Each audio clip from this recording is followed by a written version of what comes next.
Well, hello everyone, and welcome to another episode of Harebrained Games. Today we're going to do a review of the Plum Island Horror.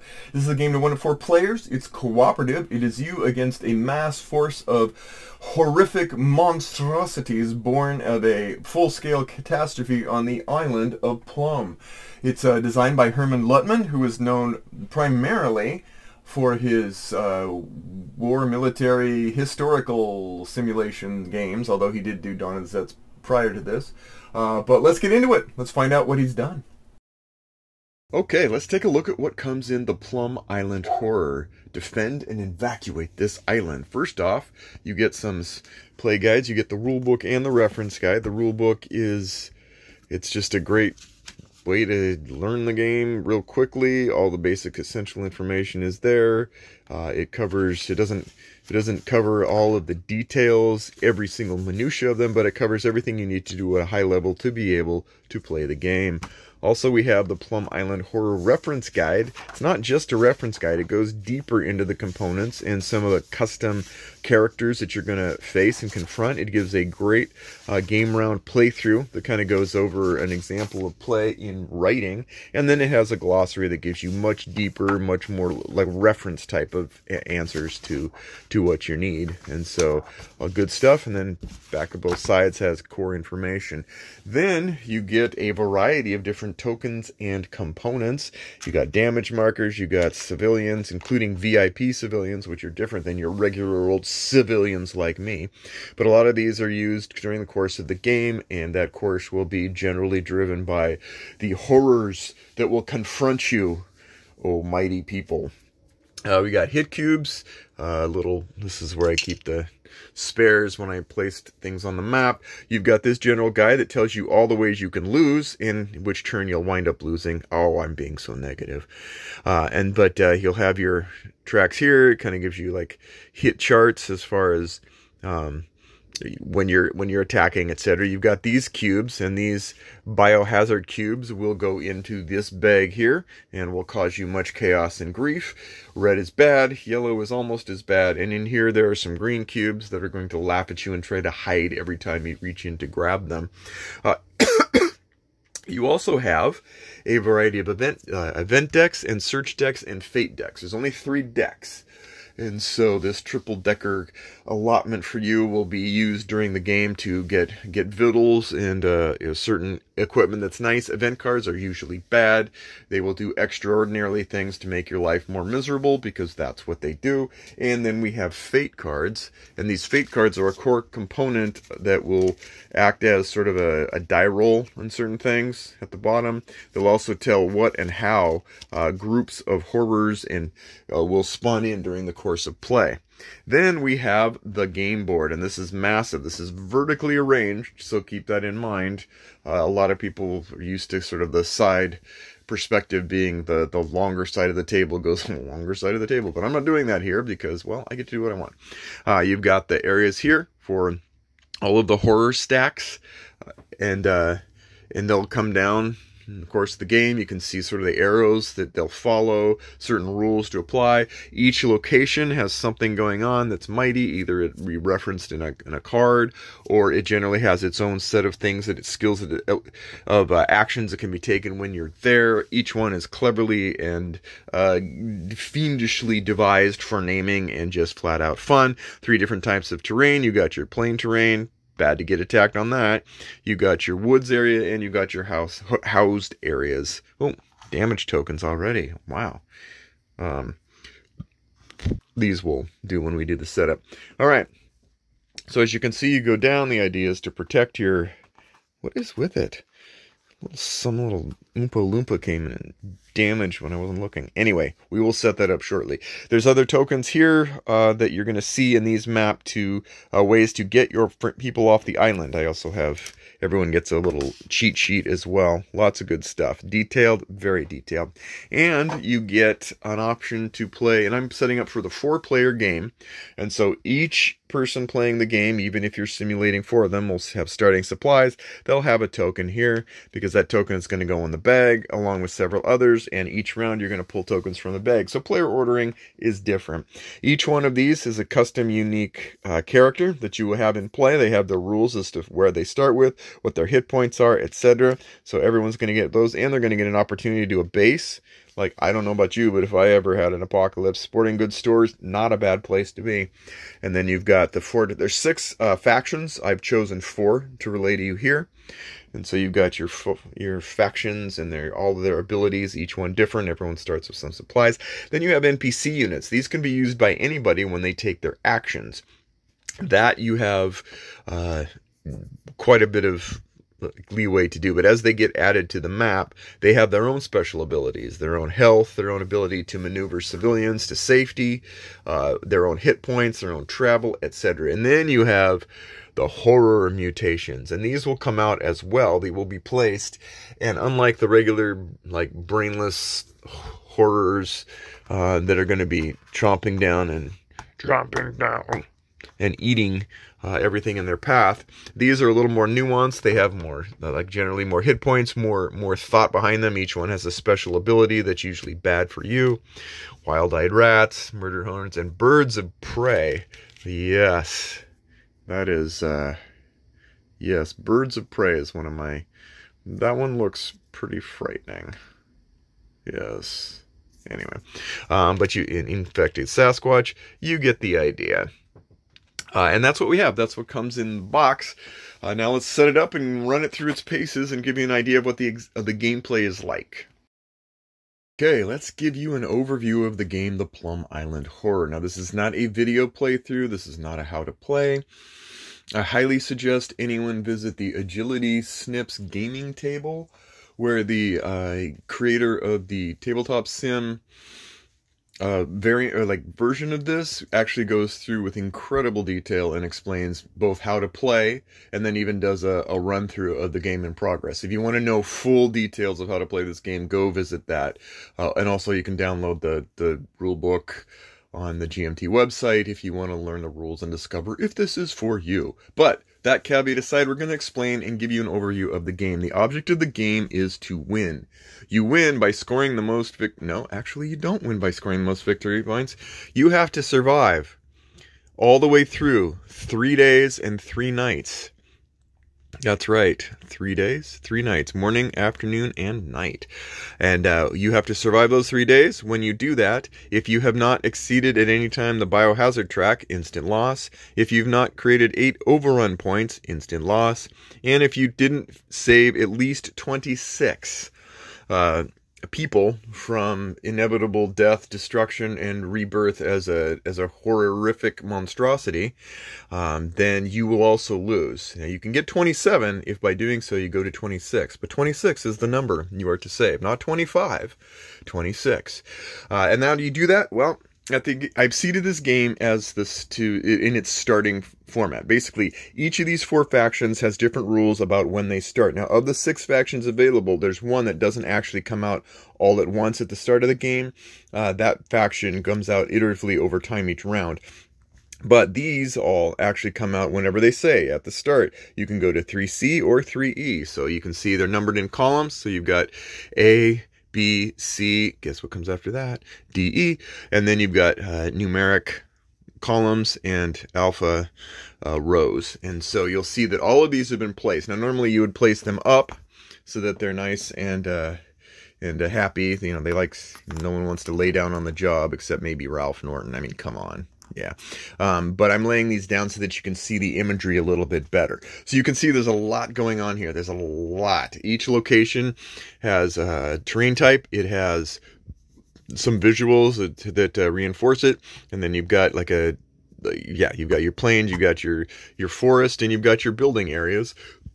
Each one alphanumerically marked shows how many civilians start off in the game. You can have civilians that are in these locations. You can also have icons. These icons let you, as a character, when you take an action, be able to do something here, like forage or search, or reduce the biometric level in your area by subscribing now to Biometric Weekly, Biohazard Weekly. biometrics out of print. And then you've got your different location. Yeah, so you'll see, and you've got the bridges, you've got bridge work. So for those of you who've had extensive bridge work, this will be familiar to you.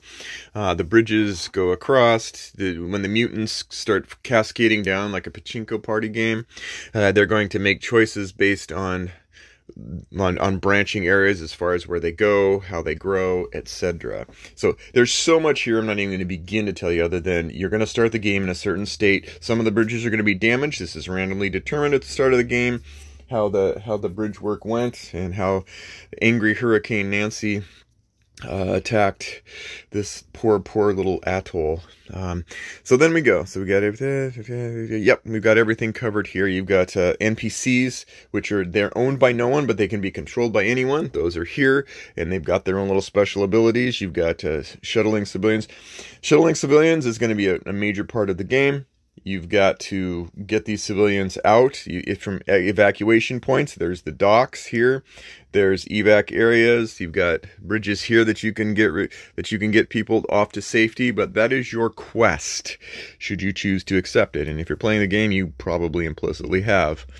All right. So as for each faction, you're going to find each one has individual units, and these individual units, as they're set up on the board, have different abilities that are very unique to them. So if you're playing a 4-player game, each of the 4 players are going to want to be familiar with each of their units in their faction. If you're playing this 1-player game, you should spend some time really familiarizing yourself, because it's, yeah, just take it one step at a time, Harv. All right, and then, so we're good to go. All right, so let us just get an example turn going. That's going to be more helpful than anything. First off, we have the nice sequence of play. This will tell you everything you know. First thing you do is you do the hunger phase, but that's only at night, so we don't worry about that yet. You will have to feed people, which means supplies matter. Everyone starts with 2 supplies, but you will eventually want to scrounge and scavenge to get more supplies. You're going to need to pay for your people. Also, you have bases, and if you put civilians inside of bases, you protect them in the hopes that they'll be spared. If you can survive till turn 9, they'll be spared. And sporting goods. Anyway, yeah, if you can keep them there long enough, but you will want to deploy that at some point. But you'll need to pay supplies for civilians. You'll need that you're harboring. You'll need to pay for supplies for units, etc. That all happens. I'm pretty sure everyone knows how supply orders work in general. Then we get into the activity phase, and this is where it gets a little bit tangential. We have this bag where we put all the tokens in, and in this token is 1 token for each faction, plus some fate tokens, plus a dastardly deed event token. I forget the name of it, but you all understand. The Gilligan token. All right, so first we have, oh, this is one of my favorites, the Islanders Athletic Club. So Islanders Athletic Club is going to take their turn first. Now, how they do it is you have the crisis adrenaline phase. This is interesting because this is a pre-phase that lets you sort of reposition your units in a way that's going to make it a little more expeditious for them to take meaningful actions on your turn. So you're not left down here going, oh, all my units are here, there's nothing I can do, I got to spend my solid actions just moving around. Nice little touch there. In this case, everyone can move up to their, use their feet to move. So in this case, I'm like, you know what? I'm going to move up here to be closer to the action. Right now, we're safe. In the initial playthrough setup, there's always a seeding. And right now, the track 3, we just happened to hit it right where the murderer of horrors here came into contact with these people and took out the whole, the Curtis family. Wow. Well, as a courtesy, I hope they were fed well before they were fed to the well of murder of horrors. Anyway, and so right now we don't have a lot of danger going on here, but we will, because that's going to change as we get tokens in that move these forces down. But as you can see, we've got units here to contend with these, units here to contend with these. So far, it's a little bit peaceful. It's only day 1. Don't worry, it gets worse. And then, so you can use all the units, all of your faction units have an opportunity to move a bit. So we're going to move him here, and we're going to leave those there. So we've done our courtesy crisis adrenaline step. Now you take an action, and this is where it gets interesting, because there's a lot of actions that you can do with each of you, with the unit. So during turn 1, this also gets interesting. You have 1 turn that each player can take. That's it. Next round 2, then 3, 3, 3, 3, 3. Then it winds down and you only have 1 action. So the actions are important, particularly at the start and the end of the game, where you can do up to 1 thing, which means that I have 1 unit that I can do something with. I can move. I'm just going to go over these. I'm not going to simulate them. It's going to take a long time. Again, go see the playthrough and the example, and you're going to find an absolutely top-notch how to play and a game playthrough. You can move, and not only can you move with your feet, but you can also move with vehicles. If you have vehicle movement, then you can move up to 4, but it costs a supply, so you got to take that risk. And moving is basically simply following any of the arrows. Obviously, you can't cross where there's no arrows, but you don't need to worry about the directions. That's just for the horrors of the movement of the monsters. Let's say we could move here, we could move in a proximity to something that we wanted to save or direct. The other thing we could do is combat, and we'll get into that. You can coerce combat. Generally speaking, monsters will invite combat into any space that they move into, whether it be against civilians or against your units.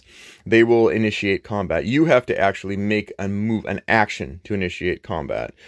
Crowd control. This is where you're able to move and say, hey, I want to move. I have an admin rating of 2, and so I can move up to 2 worth of units somewhere. I can move them a space and get them closer to evacuation. This is what you want to do to try to get these people down and out and to the places where, say, they could be rescued.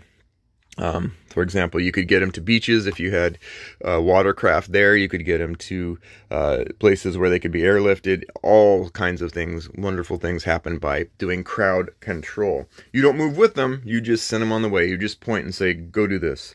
Evacuate is where you can take, if you're in a helipad area and you've got a helicopter unit and you've got civilians, well, you can, whoosh, yay, you've just saved 3 people. Isn't that awesome?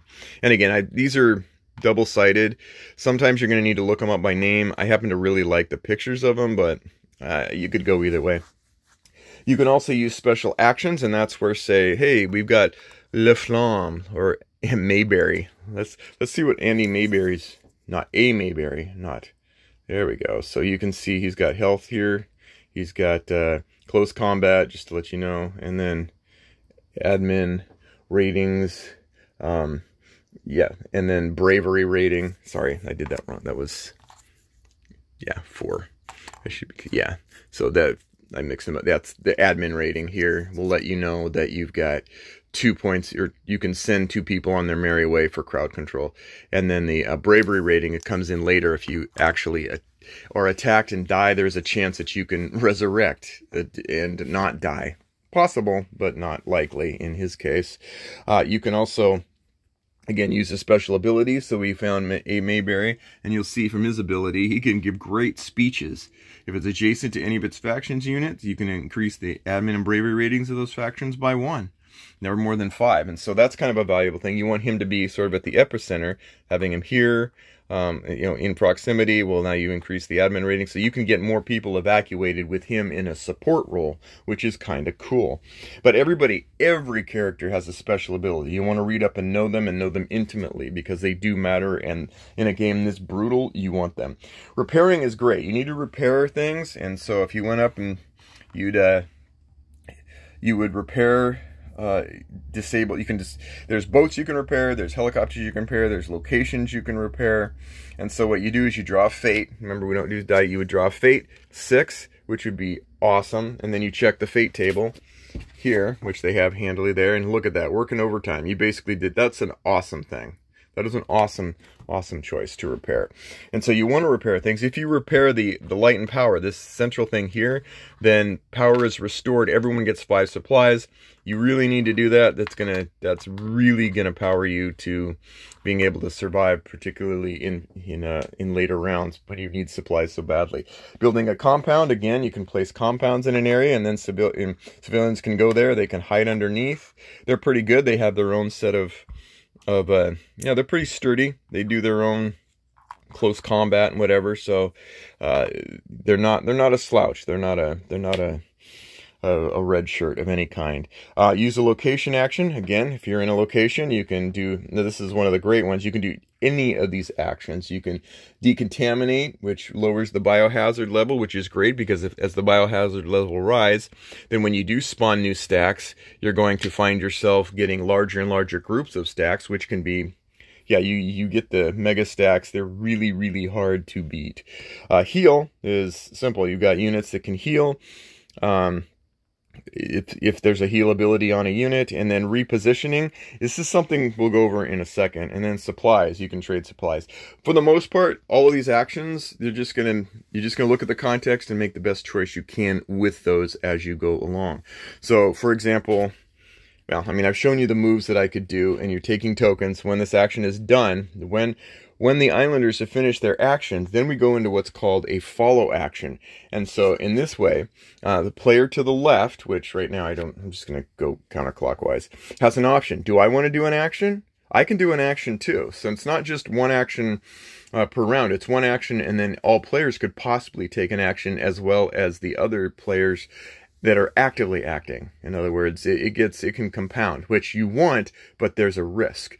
So if, say, Greenport Township decides, you know what, I want to forage for supplies, I'm going to do anything, it can do anything, including position. It can't use, it's not allowed to do special actions. So, but it can do any normal action up to that. It can move, fight, crowd, evacuate, but it can't use its special action. But it can reposition, which means moving some of these units over into areas where they're closer to civilians in order to be able to save more people more mightily. But if you take that follow-up action, you will be able to take it, and then you have to draw a fate card. And as long as it says no event card, you can keep going and say, okay, does the neighborhood watch want to turn? Going once, going twice, sold. But then, and that's all great, until you get this. If you push your luck too far and you take a follow-up action and you get this draw event card, you then have to draw an event card, almost all of which are evil and bad. Yes. Yep. Yuck. And that is actually even one of the tamer ones, cascading horrors. Oh, sadness. And then that follow action is done, and there you go. And then you keep grabbing the tokens and you keep doing the stuff. So, for example, I'm just going to go through, say we got the Doom token, just do an event card, but if you get a Fate token, then that's when you find out what happens next with the group. So then you spawn, and spawn on track 4. So we're going to take we're going to take 3. Because our level is 1, we only have to put 3, but now we've got a stack of 7. That's mighty, and so that's not going to be good when they start moving down the track. And then you activate track 3. Ooh. And they're going to move based on their size. So 4, 3 is 1 to 3. If they're 1 to 3 sized, then they move 3. If they're 4 to 6, they move 2. More than that, they move 1. So we've got a stack of 4, so we're going to move 1, 2. Ouch. Okay, it's combat time, and they attack. And so this is going to be interesting. So let's go right into combat then. They've got 2 types of combat. Well, 3 really, but 2 is the close quarters combat. And then you have the range combat. Range combat is great because it doesn't spoil your ability. It doesn't have the ramifications after the battle that close combat does. But we're in close combat because the enemy's there. So what we do in combat is you figure out what you're going to do with the attack power. So based on the terrain, there's a ratio. So if you've got four horror tiles, murder of horror tiles, you check, okay, we're in a building, so 1, that's 1 hit. So we have a potential 1 hit here. And Miss Winfrey only has 1 dice for close combat, and so she's going to roll that, and it's a miss. And so she has to take a hit. Ouch. Poor Miss Winfrey. What is she going to do for her next? And she only has 3 hit points, so that's not good. Now, what could have happened is we could have rolled another blank, or another blank, or a hit, and that would have knocked off one of these and reduced the size of it. Actually, that is not only a hit, that's a hit and an exploding hit, so you could keep trying. So you could get multiple hits. You also could get a shield, which would have blocked the damage to her. A hit of itself, or a half a hit where you need 2 of these put together to create a single hit. So all the dice have that opportunity. Now, because it's close quarter combat, there is going to be a need to add a cube to the bag, which at the end, at certain points in the game, you're going to pull those cubes out at the end of rounds, and that's going to increase your track, and that's not good. The yellow increases at 1, the red increases at 2 for each cube. So you go and you just keep adding yellow cubes. When you're done, you add red cubes. That's basically the essence of play. And if we had, and I didn't do this with the previous one, but if we had, every time that this Murder of Horrors defeats someone, or eats a civilian, or eats someone else, well, guess what? We have to add another to the stack, and so it gets larger because, well, it converts its prey. It's what it does. Prey, you're not affected. So that's combat. Range combat is basically better. You can shoot from adjacent areas. You don't have to worry about the biohazard because you're shooting from far away. You're not close enough that you're creating greater biohazard issues. And in that case, when you're doing range combat, it based on the terrain of what you're shooting at, you could have a little extra advantage. In the plains, it's better. So if you get the plain terrain, you have a higher likelihood of inflicting more hits. And so that's better. And again, you don't have to take biohazard issues to heart. And that's the combat part of it, again, in very simple terms. And you're going to do this. You're going to do this so many times. You're going to take all 8 of the tokens out. You're going to resolve them all. And then you're going to do the end of the round when you have locations that you have to replenish, which, you know, there's just some maintenance going on. The biohazard, refill the bag, and start again to round 2, round 3, etc. And again, if at any time your biohazard track reaches here, you lose.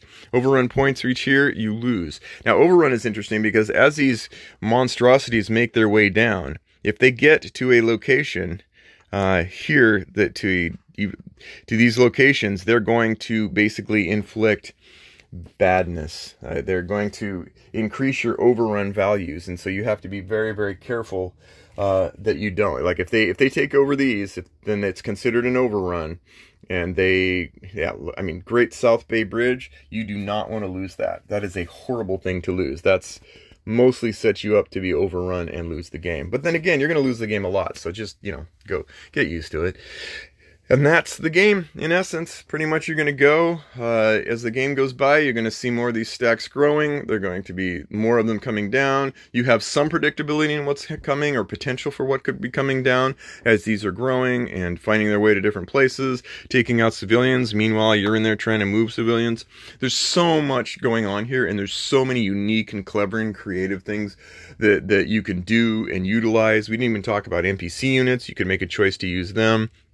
And they have their own little sub micro thing. You also have event cards that are going to bring into play things like the infected Sasquatch, and he is no slouch when it comes to fighting and taking. Oh, he's got a potbelly. You've been watching too many Seahawks games. All right. Well, not this season. All right. And then that's pretty much what you got in the game. Again, go see the run-through, playthrough to Agility Snips if you want a nice, coherent, logical, orderly playthrough. But this is an overview of the game and should at least give you an idea whether this is something within your wheelhouse of interest at all. Plus, it kind of shows you all of the different nuances and things that are going on to make this game what it is. Now let's get into my final thoughts on the Plum Island Horror. Okay, final thoughts on the Plum Island Horror. As always, we go on the cons first, then we go over the pros, then we go over my final thoughts. Let's just get into it. For the cons, one of the things to be aware of is, and you'll find many of these cons to be insubstantial at best, is this is a busy-looking board and a busy-looking map. Now, that's not going to bother people who are used to big strategy wargaming stuff, but for bringing someone into the fold who would love the topic and find the joyousness and humorous aspects of it to be compelling, there might be some you may want to be really prepared when explaining to them all the different things, because the locations, the characters, the NPCs, the so many things on the board at the same time, and so figuring out and mapping out what to do, it's going to be overwhelming. You might need to mitigate that. Civilian tokens were one of the things that I thought I get the rationales they explained it, the designers did, but on the one hand you got the picture of the civilians with their value, on the other side you got their names. You need the names because some cards reference them, but the values I actually find more aesthetically pleasing to have them on the board, as you saw, and so there is some flipping. I still haven't figured a solution for that. Perhaps I will, but that was just that's a little oddity. The other thing is and this is almost kind of just a tongue-in-cheek, you know, diss on it a little bit, but you have these really awesome characters with their character models and their stats, and they're really big like this, and you're moving around, and then your helicopter's about this big, and you know, so I'm blinging those out. Any game that I feel is good enough, I will generally bling things out. I did it with Plains Indian Wars. I did it with several other games where I created Tank Duel, blinged it out a bit. So I'm going to go ahead and I think I've ordered like a helicopter and a little just to give some life and presence to the game. I mean, it already, like I said, I just said it was really busy, but this is kind of a cool little touch because it's a big deal. Like airlifting, someone should feel like a big deal, and a token this size for, you know, and then the civilians are like 3 times as big as the helicopter. Anyway, again, you'll find a lot of these are just idiosyncratic pleasantries I wish were slightly better. On a more serious note, there is no paring down of this game for smaller player counts the way that you may expect from other games where, like in an area control, sometimes you'll segment off certain portions of the map, Border Reavers, or, you know, some other Blood Rage everyone's, where you're like, okay, if you're only playing with 2 players, we're going to make this the contention area. No, this is, whether it's 1, 2, 3, or 4, you are playing with a full deck of factions and all that. And so it's not that the game is going to pare down for smaller player counts, it's that smaller player counts are going to have to rise up to the occasion for you. And solo, if you're solo, you're going to be tackling at least 2 factions, but honestly, the game in its best shines with 4, in my opinion. It just does. It just, 4-cylinder engine, and it's decent at 3. They've got the wild token and stuff. It's 2 in a pinch was okay when I tried that one, but if I'm playing 1-player game, I take on the role that I'm the puppet master behind the curtain of all these things, and almost the god mode. Like, there's a lot to learn. There's a lot of special actions to learn. There's a lot of people's, traits and abilities to learn. And so do not expect to just rush in and have a single mode, like say Spirit Island, where you play with 1 island, and then if you have 2 players, you play with 2, whatever. No, nothing like that. You're in it to win it, and you better know all the things. And which, honestly, thankfully, because it's so fun to study, let alone play, isn't going to be a problem. But just be aware that there isn't any tremendous paring down or kiddie pool mode. Particularly in learning, there's no kiddie pool mode. There's no variation to make the game easier or more difficult, which is an unusual thing, because usually they'll be like, to make the game easier, you get to roll twice or something like that. But this game says no, you get used to disappointment, but enjoy yourself while you're dying. And then the humor. I mean, that really kind of touches on the other thing, which is, if you are someone who does not like humor in your board games, this game is not for you. The game design, the game play, the game flow, the polish, the presentation, everything, it's serious business. Don't make the mistake that it's just a joke of a game. It's not. But there are people who absolutely will not want any whiff of humor because their carrying time is serious or whatever. And it just isn't going to be up your alley. If you're amenable to at least, trying it, or knowing that there's humor there but it's not like a joke game, that you may be more amenable to it. Everything else in this game is just subject to the whims of the whimsical. You're just gonna, it's just the way it is. There's an archaeological dig to an Earth in this game with the gems of subtle humor, clever names, and general winking eye fun. And yeah, just be aware going into that, that's what you are. And it's a brutal game. If you're winning more than you're losing, take a video and show me how it's done, because it is brutal but fun. And then be very, very careful when you're naming this game to people. What are you playing? If you say the name of this game too quickly or slur it too much, you're going to get an entirely different reaction from the more conservative folk around you than you may expect. I'll let you mull that one on your own. Let's get into the pros, as if I haven't already sort of couched my bet in that regard. Anyway, the map board It might be busy, but it drips with stylistic charm, just wicked, wicked charm. The locations are, I'm not saying they're memorable and that you remember their names. They're memorable locations, and they are fixed into your head. The characters are memorable characters laying on top of these memorable locations. The memorable citizens, the VIPs. There's nothing generic here that makes you have to stretch your imagination to put into it the creativity to set the scene. Sometimes you have to just like wear your mind out trying to like make this cube represent, amnesia or or the bubonic plague or whatever. You don't have to worry about that here. It's custom. Someone else did all that mind thought for you. And the other thing is here, the characters you play are the stars. They're not just generic placeholders with you firefighter, you have hose, here's your special, you're a nurse, you're a botanist, you're a podiatrist. Okay, go save the world. No, here, these characters are not, there's no fireman cube, paramedic cube, airline cube. Each is thoughtful. Each character is skilled. Each character is customized. When you see the name, you're going to laugh at the way they amalgamated real world, possibly real world people, and then made stats and abilities and traits that are so fitting to that particular character. And they're named to be remembered. I will remember Blart. I will always remember Blart. These are people you will never forget. Each is doubly intended names with a corresponding skill. It breaks the game flow in delightful and powerfully meaty ways. You're going to love it. It's not a stretch to say that some of these characters in the game are just plumb crazy. Yeah.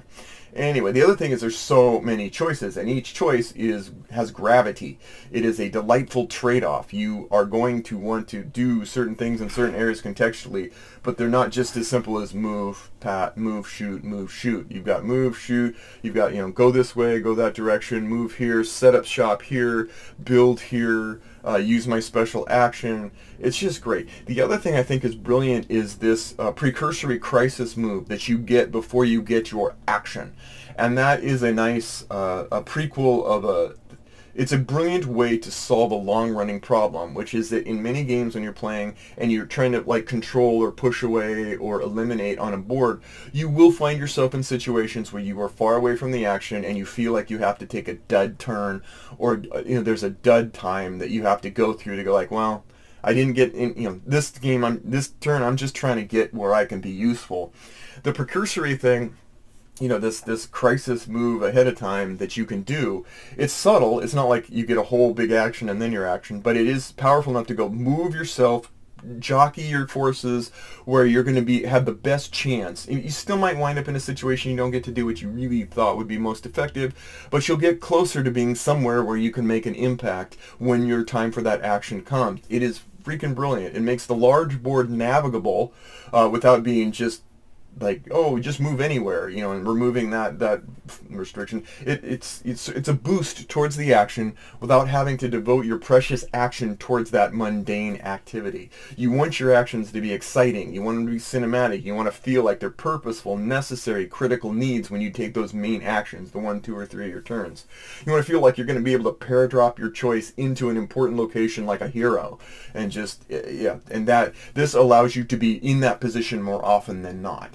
The other thing that's great is the follow-up actions, because when you have a scarcity of actions, you find there is an irritation that can happen when you're like, I really could do, why can't I do 2 things instead of one? Like here you've got the follow-up action, but it's not a giveaway. It's not just a gimme. It's not like, well, you get an action, but everyone else gets one too.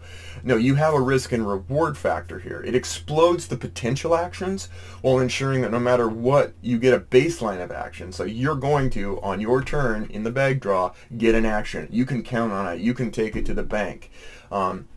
But you also give your cooperatives an opportunity to go, okay, do I really want to do this right now? Or do I want to risk having an event? Or maybe it would be more important for me to pass because I think if the next person over there, if she has a better plan that's going to have more impact, you have to make that, coupling it with the risk makes it less obvious. It's like risks, rewards. instead of why don't I always just follow along, it's like, is it important enough for me to follow you and do this action knowing I could wind up having to draw a card that's bad and make things either equally bad and good or worse than if I hadn't done that at all. So the follow-up actions, and it adds constant flow. It's not one person's actions, the next person's actions. There's not silo of action takers and the rest are checking their phones and picking their earlobes. The multiple ways to lose all need to be tended to, let alone supplying the mightier actions of trying to win. This game spends much of its efforts on all the ways that you can lose, and I mean, you look at the main, like it will tell you all the ways you can lose, and there's a little tiny blurb on how to win, and that's probably because that's how little it thinks of your chances. Yes, the game is not your buddy; it's your tough love friend. So anyway, the rulebook is, in its own terms, an amalgamation of brilliant writing with brilliant rules writing. It doesn't trade humor for the substance of solid rules writing framework. It doesn't. Instead, it imbues everywhere it can these touches of tongue-in-cheek humor and just the tone, humorous tone, and subtlety and just kind of poking fun that make it both a top-notch rulebook, because it's written as a top-notch rulebook, and a riveting nighttime read. I kid you not. You know, I spent more time sleuthing, finding the little nods to various cultural and cinematic references than I did in some detective games that I own for full price. So, in many ways, it's sort of, think of it like the Galaxy Quest movies, which they sort of painted a little bit of fun, poked a little fun at the whole sci-fi thing, but they weren't just like fun pokers. They were just like, yeah, we're going to poke a little fun at it, but in a way that shows we're with you. We're here too. We're having fun. We have a good story. We have fun. And so that's kind of what it does here. And again, the humor through the entire game, from the corner to the corner, it's about taking itself seriously as a game while taking it humorously as a topic and as a general vibe of the play that you're going to experience when you play it. We get into the ebb and flow tightrope. It can look dismally hopeless. It can look dismally like defeated. You could be very, very sad and go like, okay, there's no way we're gonna win, and you know what, you're right, you probably won't win. But it can also make you think it's less hopeless, because of some of the enemy movements that bend but don't always break. I mean, you've got your big stacks going, but then they move slower, so that impedes that. You've got the damage to the bridges, which is both bad and good. It slows them down. It makes them consume themselves trying to get over the bridges and stuff. So it's kind of like a weird mixed blessing. And you've got, you never know, when general movements could happen, but you don't know specifically where, which is good. It gives you the partial information I always look for in anything that's tower defense. I love that, all of this makes it feel less like Space Invaders or Galaga, where you've just got stuff dropping, and more like a dispatcher that's triaging the island, having at least a shot at trying to stem the flow of horrors where it's most critical to, while just chalking up the reality that they're going to get their wins too, bite by bite. So, and this is a co-op with teeth. The board, the characters, the enemies, the events, the locations, each one of them has a life of their own. You feel like, particularly when it's just you. 4 players, you feel like you're the CEO of miseries.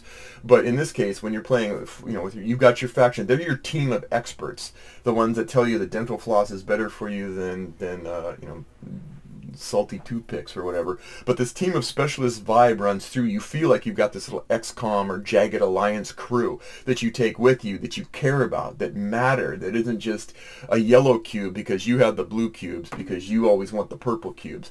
All of that abstraction is moved away for real, interesting, investable characters and life in this game. The other thing is you don't get as much, or I didn't see as much of the bossy alpha issue where you've got the one person directing everyone on what to do in a game because they know the game best. The other people, if they're timid, are like, I think I'll do that. Well, no, you want to do this, and you do that, and I'll do that, and stuff.